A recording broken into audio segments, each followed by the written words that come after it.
Good morning mga kahimas. For this vlog, meron tayong Toyota Innova. Okay. So, ang cases nito mga kahimas ay maingay itong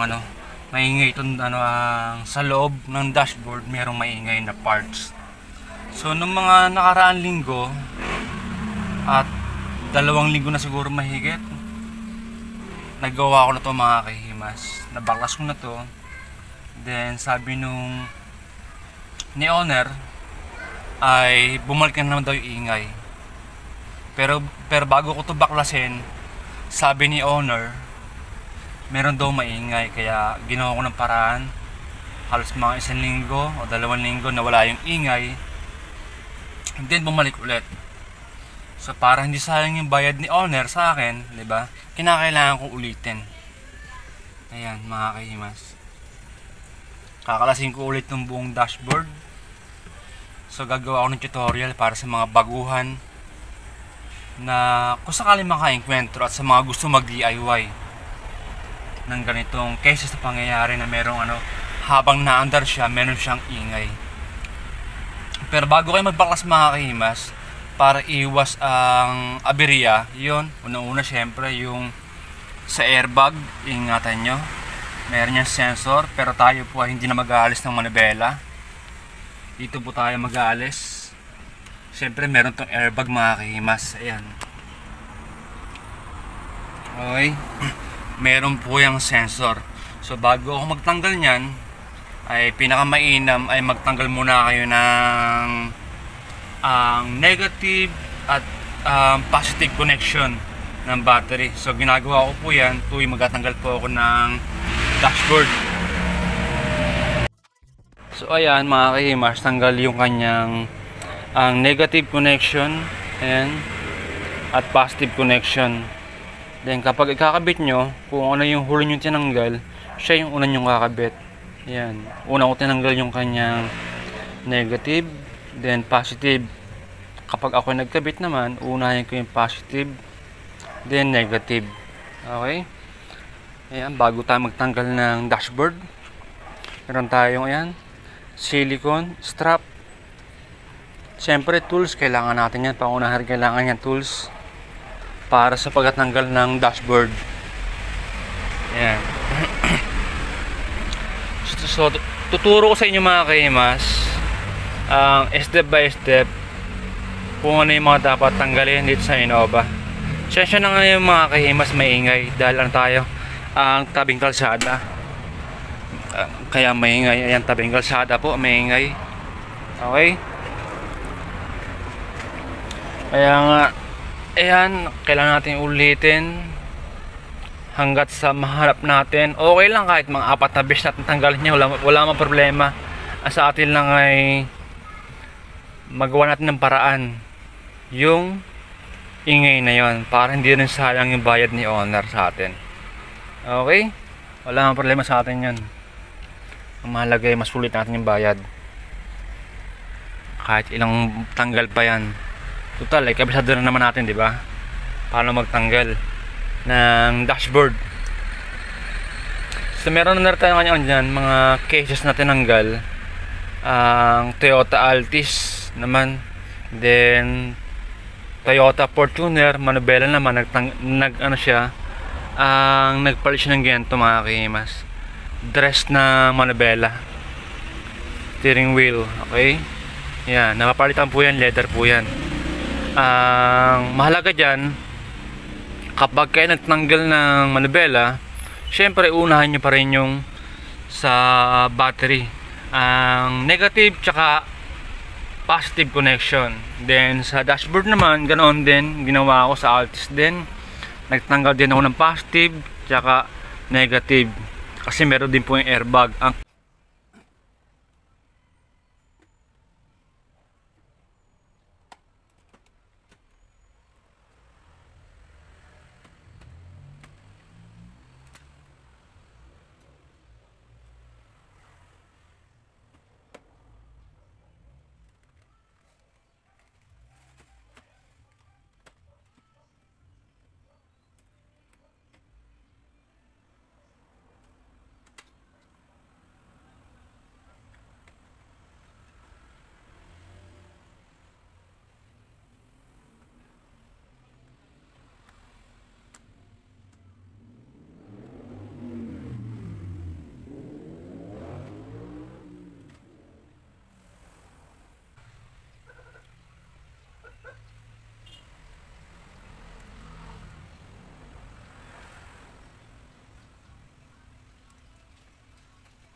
So yun mga kahimas, pasensya na kayo merong sound sa kapitbahay. Okay? Makaka-copyright tayo. So sundan nyo lang yung video step by step para matuto kayo. Lalo sa mga gusto mag-DIY sa mga baguhan. Okay?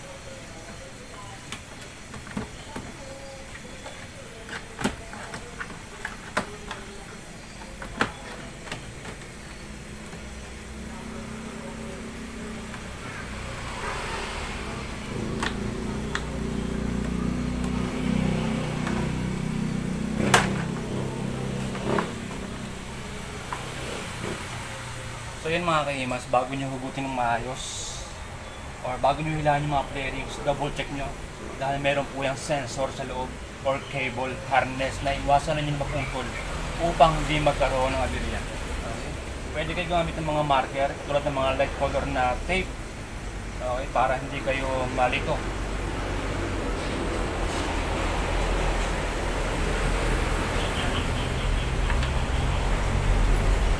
Mas meron siyang marker. Yan, kulay dilaw. Yan yung marker ko na patandaan ko na ito po ay yung aking mga hinugot. Okay? Yan. Meron po siyang kulay green na tape. Yan. So, ito mga kahimas ay ating iingatan. Iwasan natin na maputol dahil napaka-sensitive nitong ganitong bearings. Ang piano material o malutong na pagka-plastic niya. Yan. Okay? So, ingatan lang po natin na maputol.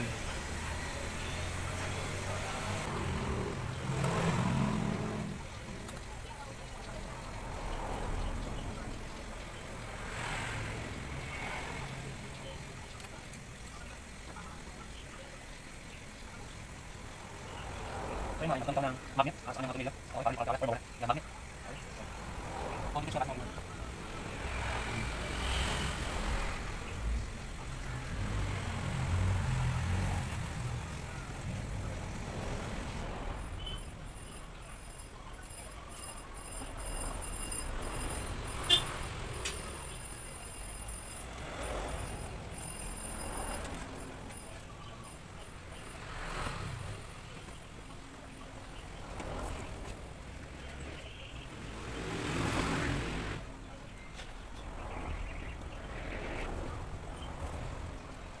So eto na siya mga kahimas, gumamit ako ng tali, ayan, para hindi siya mahulog.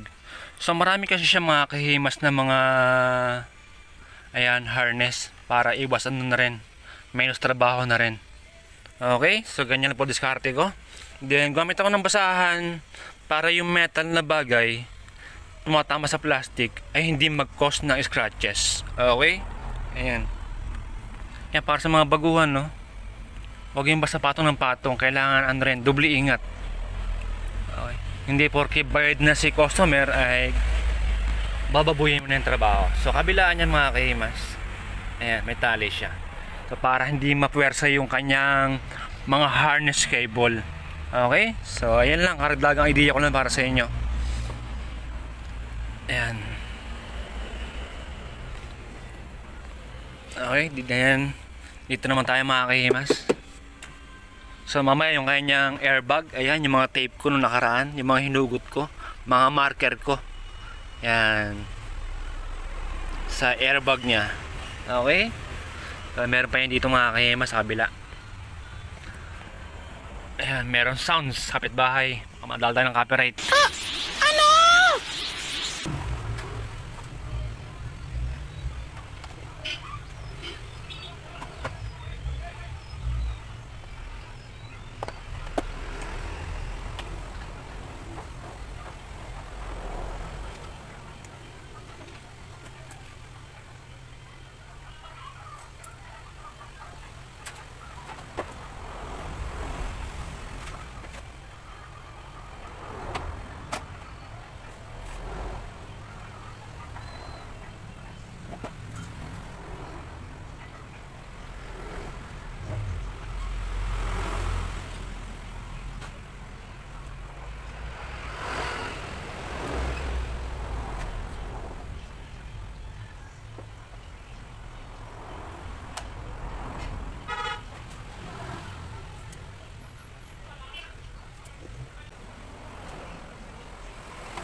Mga kahimas, no?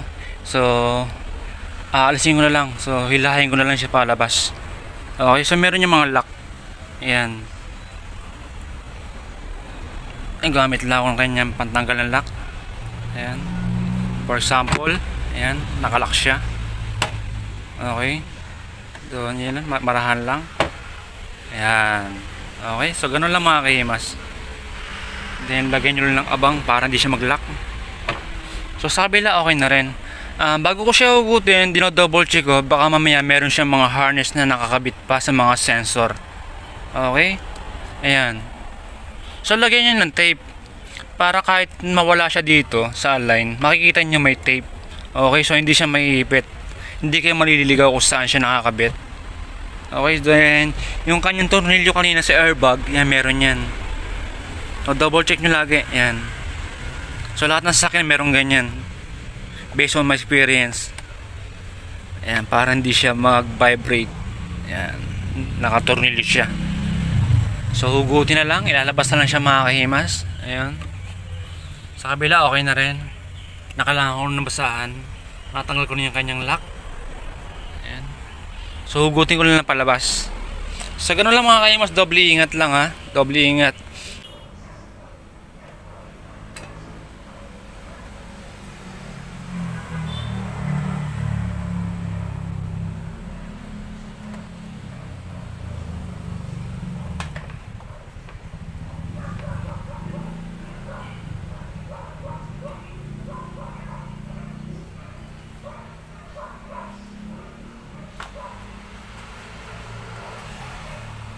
Oh my God! Wow! So ayun mga kahimas, okay na. Na pull out na natin yung kanyang tawag dito, dashboard. So ayan yung kanyang mga marker. Okay.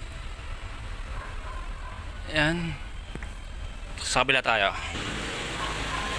So ayan mga kahimas, mahirap mag-vlog pag meron sound sa kapitbahay. Dahil tayo ng copyright. So ito mga kahimas yung ginawa ko nakaraan. Kailangan ko siya ng mga foam. Yung ibang part nilagyan ko ng ayan, silicone para hindi nagalaw. Then strap. Ayan. Strap. Ayan, foam. Then sa likod dito ang kanyang gauge, meron yung rubber nilagyan ko. Then ito meron din siya rubber or silicone, pwede kayo maglagay. Ayan, meron din siya mga strap dyan.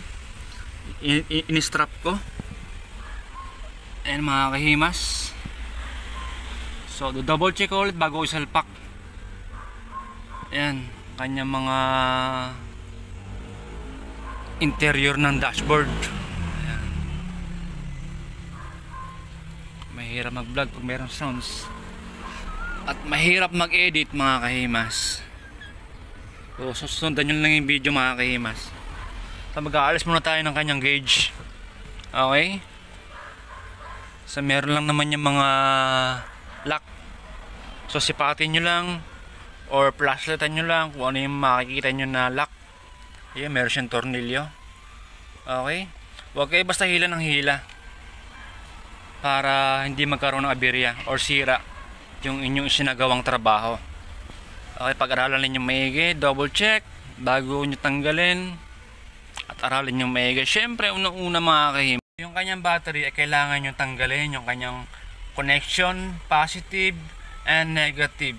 So mga kahima, sa pagkakabit nito, kailangan kung ano yung una ninyong tinanggal ay siya yung huli ninyong ikakabit.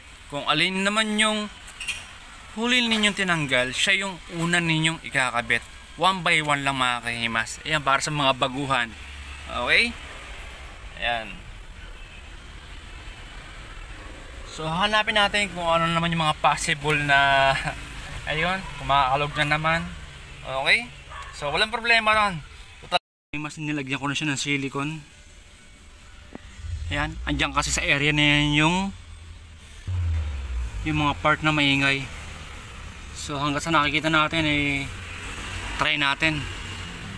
Mahirap kasi kapag nakakabit na yung dashboard, mahirap na makita yung ingay. Kaya yung mga possible na natin, lagyan na natin ng silicone. Yan, nilagyan ko na siya ng silicone. Then dito sa area na to, meron akong nakita ng mga kuskus, ayan, scratches. Pwede nagbabibrate yung plastic sa plastic, kaya maingay. Kaya nilagyan ko siya ng silicone. Ayan o, yung mga scratches. Baka isa yun sa mga dahilan kung bakit maingay. May silicone na siya. Ilalim, ganon din. Ayun mga kaima, sa ilalim may silicone na rin siya. Ayun sa kabila, ganon din. Ayun, nilagyan ko na rin siya ng silicone. Okay. Then kapag meron pa rin, then hanapin na ulit natin. Okay. So balik lang tong unit sa atin. Wala nang bayad yun, libre na kasama talaga yun. Hanggang sa magawa natin ng paraan. Talagang ganun talaga eh, mahirap talaga eh. Sa dami ng mga, yan, mga pairings, okay, and then items, yan. Mga sensor, mahirap mahanap. Yan. So pati yung dashboard mga kahimas, nilagyan na rin natin. Meron na rin siya mga silicone. Nilagyan ko na rin. Ayan. Baka isa rin sa mga part na nag-vibrate. Ayan. Then yung mga tornilyo, higpitan ko na yung mga tornilyo kanina. Lahat ng mga tornilyo, hinigpitan ko na rin. Baka nakaluwag lang, di ba? Then sa ilalim, meron din siyang rubber. Ayan. Hinipitan ko. Baka kumukuskus kasi rito sa ilalim. Okay? Ayan. So ayun, pangingatan nyo yung airbag syempre. Okay, huwag niyo babagsak. Ayan.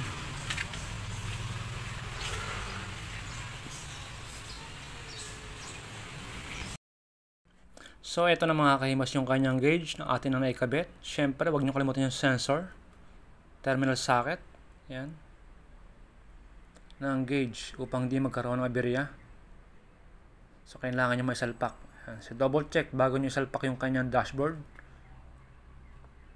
At baka merong maipit na mga cable harness na hindi karapat-dapat na pwede pagsimbolan ng aberya. Yan, double check natin mga kahimas dahil mahirap na makita kapag nakakabit ng dashboard. Kapag ito ay muling umingay. Ayan. So magkakabit tayo ng dashboard mga kahimas.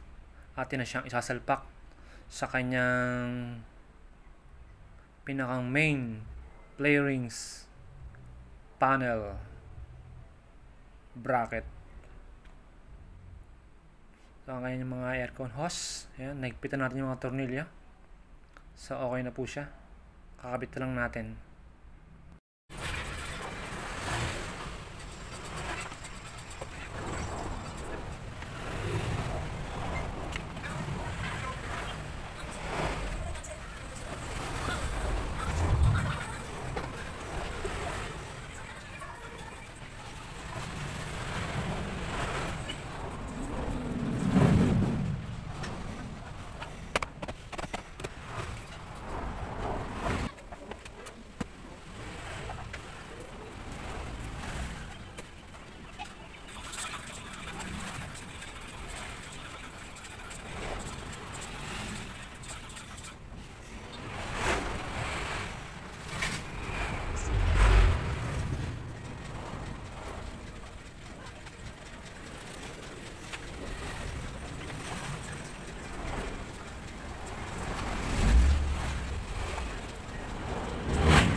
So ito na siya mga kahimas, nakakabit na. At katulad ng sabi ko, kung ano yung una ninyong tinanggal, ay yun yung huli ninyong ikakabit. So kung ano yung huli ninyong tinanggal, yun yung una ninyong ikakabit, diba? Ito yung una kong tinanggal. Yan. So huli kong siyang kinabit. Ito yung huli kong tinanggal. So ito yung una kong kinabit, dashboard. Ayan, para sa mga baguhan. Or lagyan nyo na lang ng mga marker or number, diba? 1 by 1 para hindi kayo malito sa magbabaklas. Yan, katulad ng mga yan, sidings. Yan, ganun lang yan. 1 by 1, videohan nyo para hindi kayo magkaroon ng kalituhan. Ayan mga kahimas. So, okay na, nakalapat na yung kanyang mga pairings. Ayan. Lapat na po. Ayan. So kailangan mga kahimas nakalapat, kasi once na hindi yan nakalapat, pwede yan mag-vibrate, pwede yan tumama sa yero, plastic tsaka yero, pwede yan mag-cause ng ingay. Kaya pinakamaganda nakalapat, nakalak. Ayan po siya. Para sa mga baguhan. Ayan. Maraming salamat sa panonood. Para sa mga baguhan ay maaari nyo bisitahin ang aking YouTube channel for more tutorial, more on engine wash, syempre yan, mga tekniko sa engine wash at mga detailing. Yan, then tayo naman ay magkakabit ng battery. Gawin ng silicone strap tools, gumamit tayo kanina. Yan. Okay, so kakabit lang natin yung battery, then okay na yan mga kahimas. Yung gauge pinaandar natin, so wala po siyang check engine mga kahimas. Okay, walang check engine. Ayan, kaya mas maganda kapag kayo nagtanggal ng dashboard or manubela, tanggalin nyo yung positive tsaka negative connection ng battery. Okay, ayan. Yung iba kasi nagkapatanggal ng manubela para i-repair to, yan leather. Okay, ayan. So meron po yung airbag sensor. Kaya pinakamainam yan para sa mga baguhan, bilang safe kaligtasan ng inyong gawa o trabaho, ay tanggalin nyo yung negative at positive ng battery. So yun mga kahimas, thank you for watching. Keep safe and God bless. So kita-kits tayo sa mga sunod na upload ng aking mga tutorial. More on engine wash, detailing. Yan, meron po ako dyan sa aking channel. Pakivisit lang para sa mga baguhan. Then shoutout mo sa lahat. Thank you for watching. Keep safe and God bless.